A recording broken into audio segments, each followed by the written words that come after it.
مثنوی معنوی. گفت من شهرافزی را چون شوم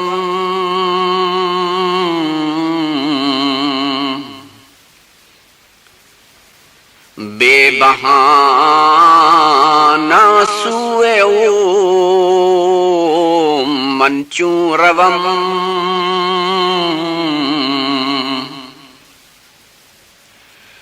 نسبت باید مرام بحیلت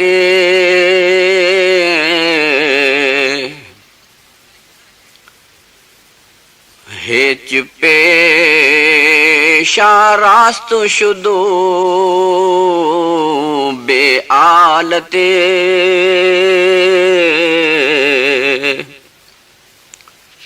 حضرت مولانا رومی ایک اعرابی کی حکایت سنا رہے ہیں. یہ حکایت شیخ فرید الدین عطار نے اپنی کتاب مصیبت نامے میں اس شعر سے شروع کی ہے.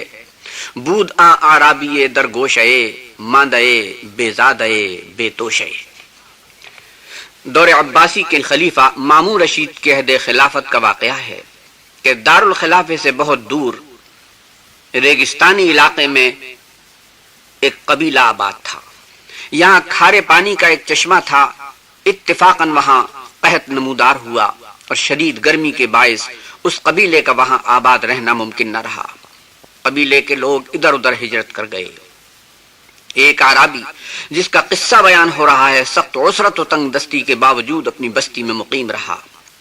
یہ لکڑیاں کاٹتا اور آبادی میں جا کر فروخت کرتا. اس کی بیوی فقر و فاقے سے تنگ آ کر شکوہ و شکایات پر اتر آئی. کہنے لگی ساری دنیا خوشحالی کی زندگی میں مگن ہے اور ہم فقر و فاقے کے غم و الم میں مبتلا. ہمارے لیے 2 وقت کھانے کو روٹی نہیں، سورج کی دھوپ ہمارا لباس، چاند کی چاندنی ہمارا بچھونا. بیوی کا شکوہ گلا انتہا کو پہنچ گیا تو اعرابی اس کو سمجھانے لگا کہ نیک بخت جو روزی گلے کا توق اور دست و بازو کی زنجیر بن جائے اس سے محنت و مشقت سے 1 وقت کا کھانا بہتر ہے. صرف اتنا ہی تو ہے کہ ہمیں کم مل رہا ہے اور دوسروں کو زیادہ. عاقلاً درویش و نقصاناً گرد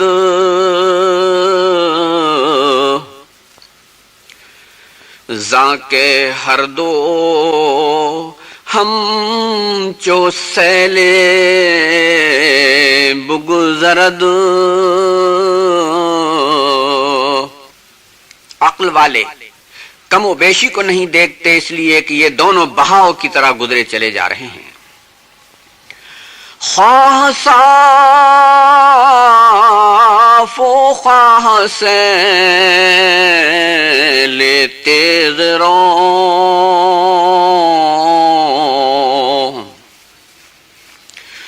چون نمی باید دمے از وے مگو. پانی گدلا ہو یا صاف جب ٹھہرنے والا نہیں تو پھر اس کا ذکر کیا. عسرت و تنگ دستی یہ فانی حالات ہیں تو پھر فانی چیز کا کیا غم کھانا اور اپنے آپ کو اس کے غم میں گھلانا عقل مندی کی بات نہیں. درد از مرگ می آید رسول از رسول شروع مگردان اے فضول. کہنے لگا کرب و بے چینی و درد و علم موت کے قاصد ہیں. اے بے وقوف قاصد سے منہ نہ موڑو. ہر کے شیری میز یدو تلخ مرد ہر کے او تن را پرست دو جان برد. جو شخص خوشحالی اور عیش کی زندگی گزارتا ہے وہ تلخ موت مرتا ہے، جو تن پروری کے لیے جیتا ہے وہ اپنے جسم کو موت سے نہیں بچا سکتا۔ حق تعالی دلستو عادلاں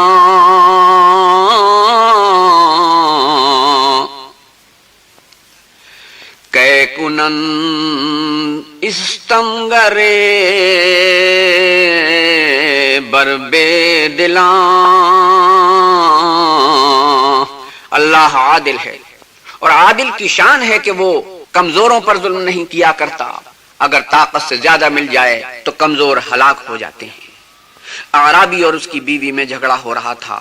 بیوی مفلسی اور ناداری کی شکایت میں حد سے تجاوز کر گئی تھی اور شوہر اس کو صبر و قناعت اور زہد و توکل کی تعلیم دے رہا تھا۔ بیوی شوہر کی گفتگو کو فریب نفس اور کام چوری کا بہانہ قرار دے رہی تھی۔ جب گفتگو نتیجہ خیز ثابت نہ ہوئی اور بیوی ضد پر قائم رہی تو اعرابی نے بیوی سے قطع تعلق کرنے کی ٹھان لی۔ زندگی کے سفر میں عورت و مرد ایک دوسرے کے رفیق ہیں۔ شوہر بیوی کا ہمدرد غمخوار اور بیوی شوہر کی وفادار ہو تو پرسکون اور باوقار ماحول وجود میں آتا ہے۔ شریعت نے شوہر پر بیوی کے انفاق کی ذمہ داری اور بیوی کو گھریلو تربیت کا سربراہ بنایا ہے۔ اولاد کے حق میں مکمل تربیت گاہ ماں کی گود ہے۔ یہی تربیت آئندہ اخلاقی اور معاشرتی اقدار کے لیے معیار قرار پاتی ہے۔ اسلام کا ازدواجی رشتہ شریف اور سنجیدہ طباع کو اس طرح مربوط کر دیتا ہے کہ عورت شوہر کو مقصود حیات اور شوہر عورت کو اپنے لیے موجب قرار سمجھتا ہے۔ اعرابی نے آخری حربہ استعمال کیا اور کہا، اے عورت، اگر تو مجھ سے متفق نہیں تو ٹھیک ہے، تیرا راستہ اور میرا اور۔ ترک جنگ و رہزنی اے زن بگو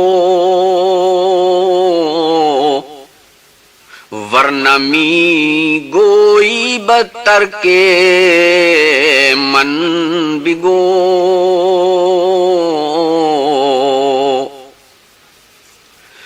گر خاموش گردی وگر نہ آکنم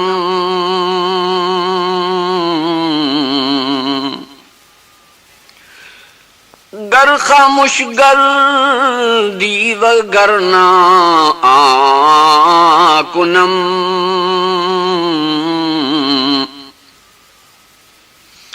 کہ حمیدم ترک خان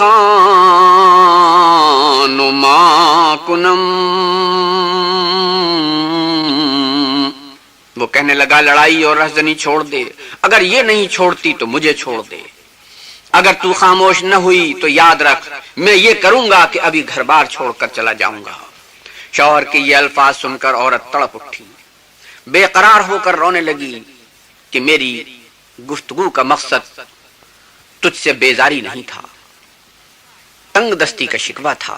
پاک دامن اور نیک عورت زندگی میں ایک بار فیصلہ کرتی ہے اور شوہر ہی کو سرمایہ حیات سمجھتی ہے۔ کاش مرد کو یہ فہم نصیب ہو کہ گلاب کا پھول ٹہنی سے ٹوٹنے کے بعد دوبارہ چمن کی زینت نہیں بنتا۔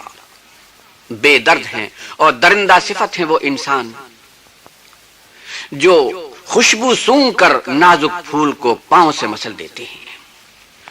خیشمن واللہ کے بہرے خیش تو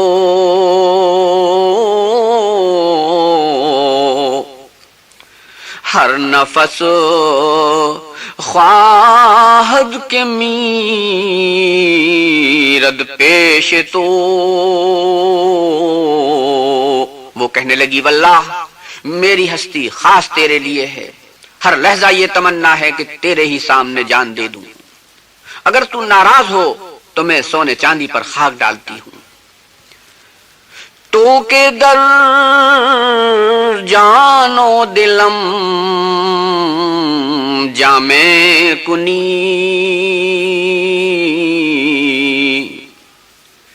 ذی قدر از من تبرامی کنی، تو میرے جان و دل میں گھر کر چکا ہے، مجھ سے اس قدر بیزاری کا اظہار کر رہا ہے، غلطی کا اعتراف موجب رحم بن جاتا ہے، سخت سے سخت دل بھی اعتراف جرم پر موم ہو جاتا ہے۔ شد ازاں باراں یکے برق پدید، زد شرار بر دل مرد جہید،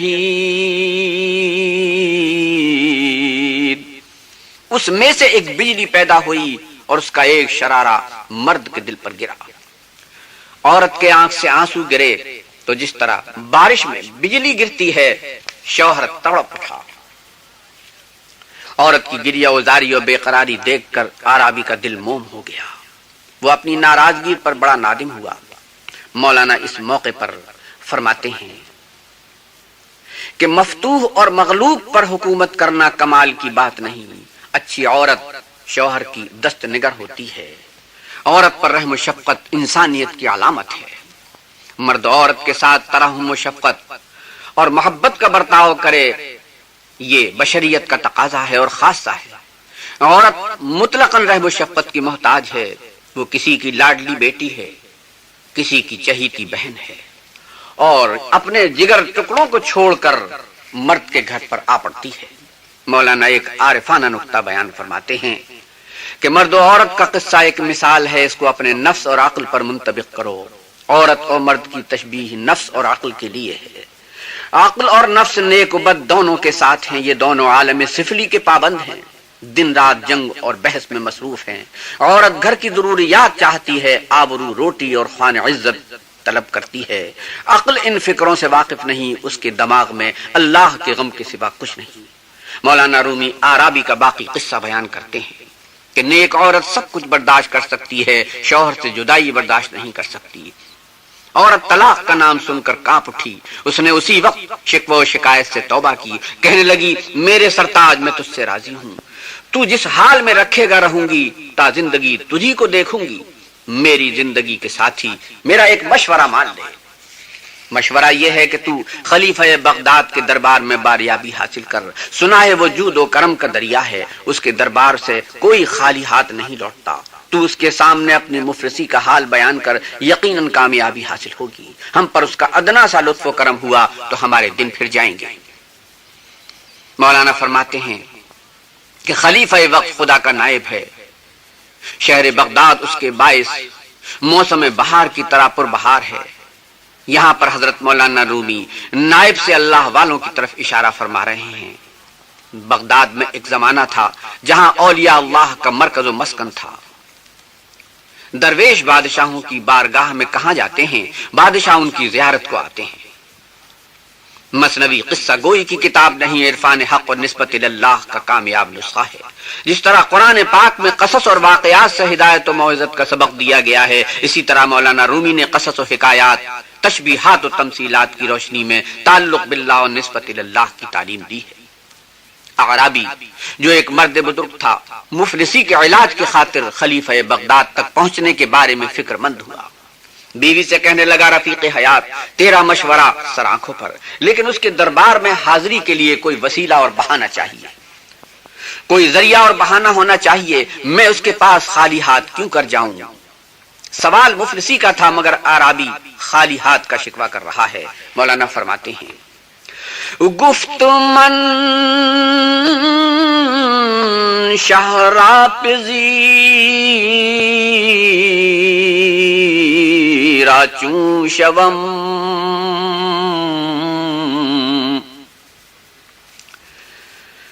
بے بہانہ سوئے او من چون روم، نسبت باید مرام باحیلت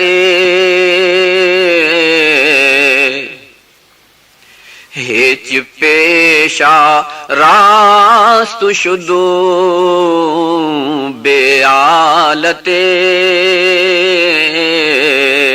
اس نے کہا بادشاہ کہ یہاں میں مقبول کس طرح ہو سکتا ہوں, کسی ذریعے کے بغیر اس تک کیسے پہنچ سکتا ہوں؟ کوئی تعلق یا تدبیر ضروری ہے, کوئی پیشہ بغیر اوزار کے چلتا ہے.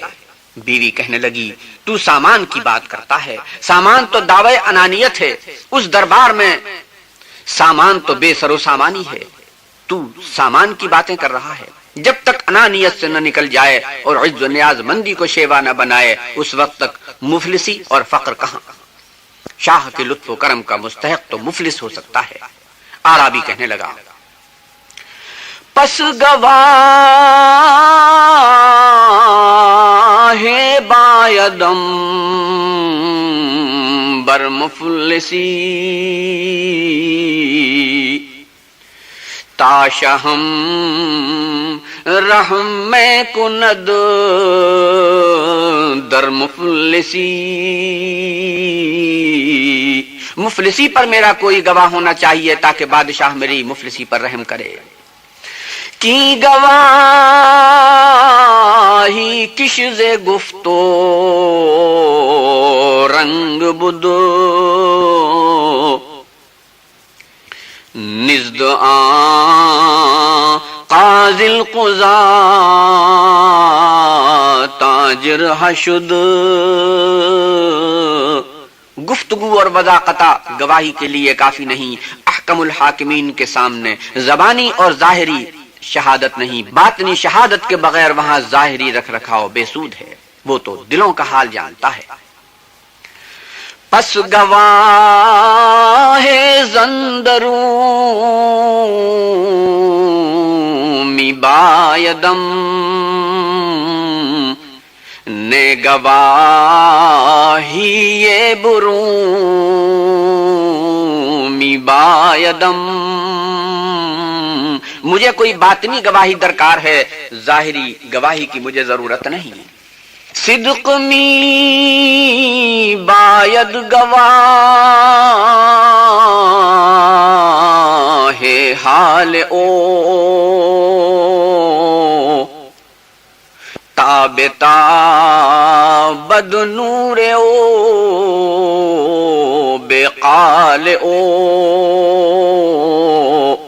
صدق اس کے حال کا گواہ ہونا چاہیے تو اس کا نور اس کی گفتگو کے بغیر چمکنے لگے. بیوی نے کہا تو سچ کہتا ہے, جب تک تیری زبان اور تیرا حال یک رنگ نہ ہو اس وقت تک صدق کہاں. گفت زن صدقاں بود کذبود خیش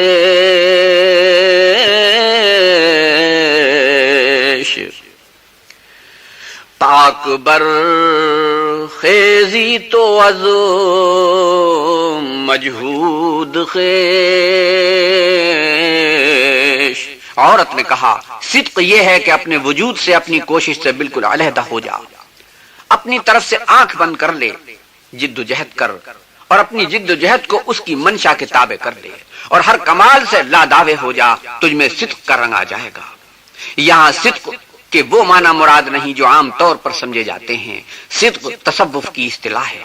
امام غزالی فرماتے ہیں صدق 6 باتوں کا نام ہے. صدق قول, صدق نیت, صدق عزم, صدق وفاء عزم, صدق عمل اور دین کے جملہ معاملات میں صدق. جو صدق کے ان 6 درجوں پر فائز ہوتا ہے وہ صدیق کہلاتا ہے.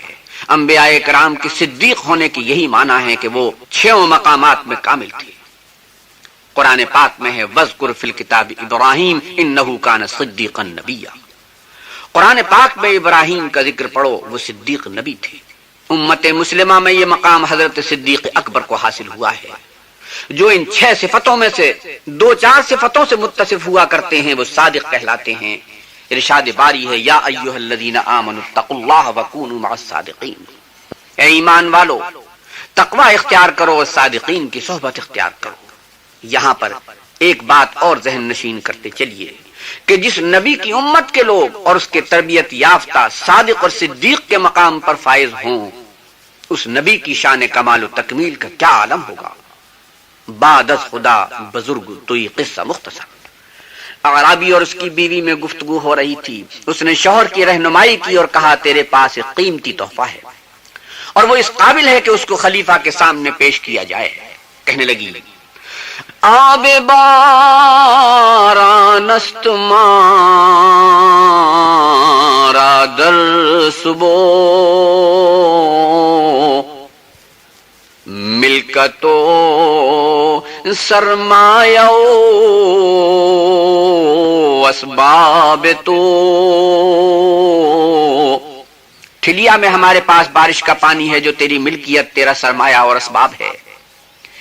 ای سبو اے آبرا بردار رو ہدیہ سازد پیش شاہ شو۔ پانی کی یہ ٹھلیا اٹھا اور بادشاہ کے دربار میں پہنچ جا، یہ ہدیہ اس کو پیش کر۔ ٹھلیا سے اشارہ بدن اور بارش کے پانی کی تشبیہ روح کے لیے ہے کہ یہ آسمان سے آئی ہے۔ عورت نے کہا اس سے کہنا ہم محتاج و نادار ہیں، ہمارے پاس نہ ساز و سامان ہے نہ سرمایہ حیات۔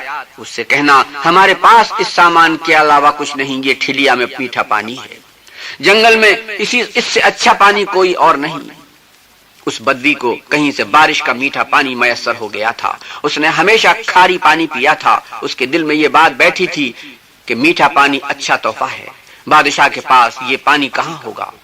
مولانا فرماتے ہیں کہ مرد نے کہا ہاں یہ تحفہ خوب ہے، ٹھلیا کا منہ بند کر دے، اس کوزے کو نبدے میں سی دے، اس طرح کا تحفہ دنیا میں کس کو حاصل ہے؟ پس بو برداشتاں مرد عرب در سفر شد می کشیدش روز و شب۔ اس بدو نے ٹھلیا اٹھا لی، سفر پر روانہ ہو گیا، دن رات اس کو اٹھائے لیے جا رہا تھا، زمانے کے آفات سے بچاتا ہوا جنگل سے شہر کی طرف جا رہا تھا۔ ادھر عورت نے مصلی بچھایا اور دعا و مناجات میں مشغول ہو گئی۔ زن مصلی باز کرد از نیاز رب سلم ورد کر در نماز۔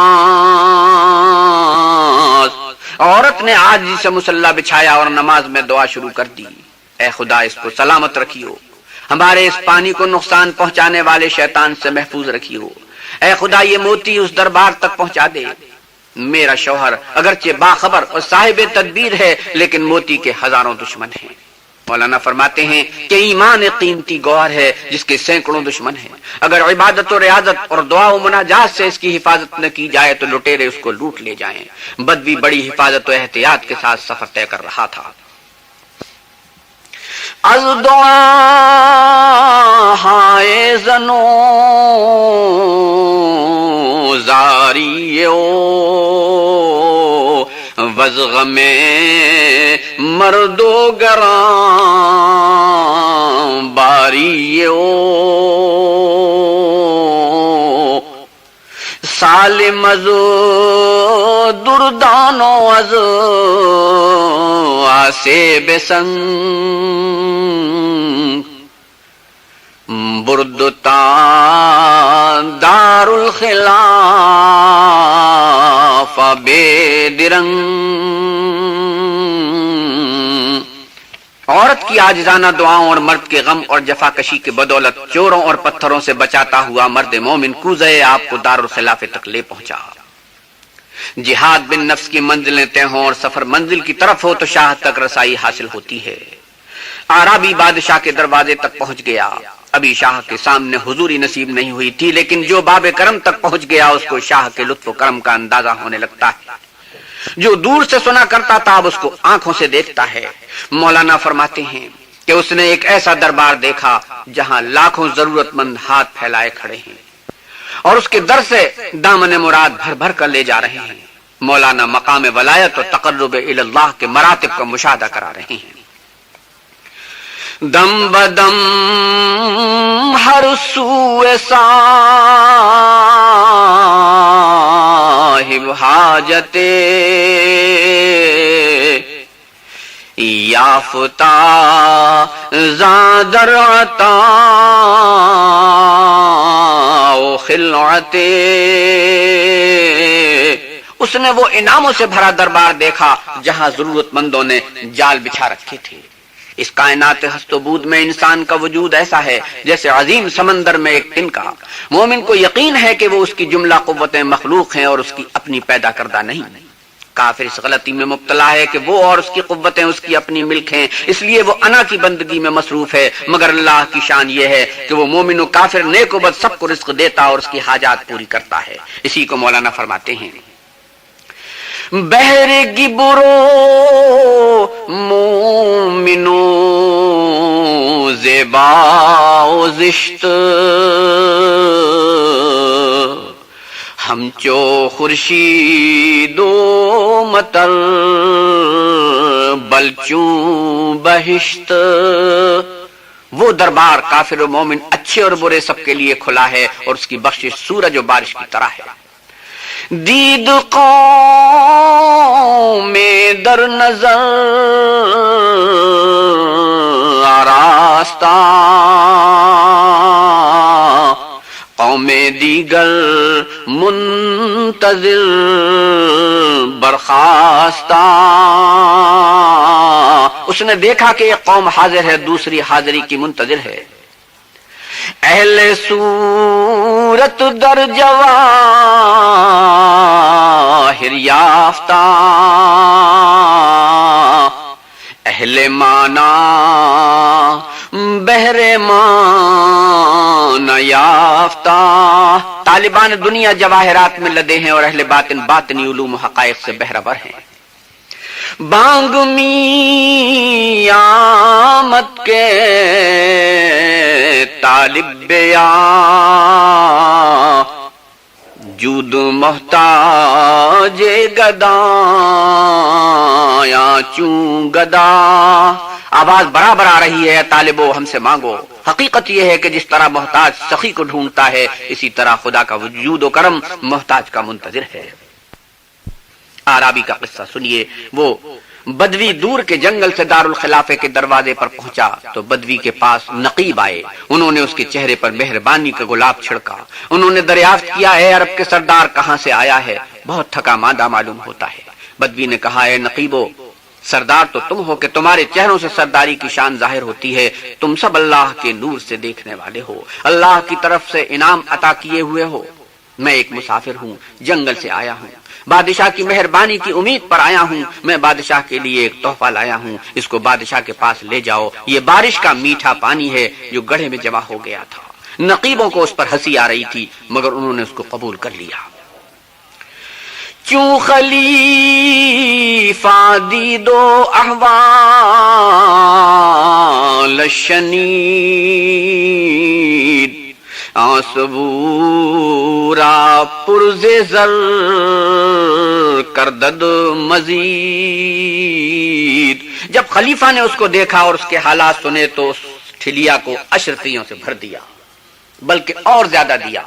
بادشاہ نے نقیبوں کو حکم دیا کہ اس کی ٹھلیا کو اشرفیوں سے بھر کر اس کو دے دو، جب وہ واپس لوٹے تو اس کو دریائے دجلہ کی جانب سے لے جاؤ، یہ خشکی کے راستے سے آیا ہے، دجلہ کے راستے سے اس کا سفر زیادہ قریب ہوگا۔ چوب کشتی در نشستو دجلہ دید، سجدہ می کرد از حیا می خمید، جب وہ کشتی میں بیٹھا اور اس نے دجلہ کو دیکھا تو اپنے چلو بھر پانی کا تصور کر کے شرم سے جھک گیا۔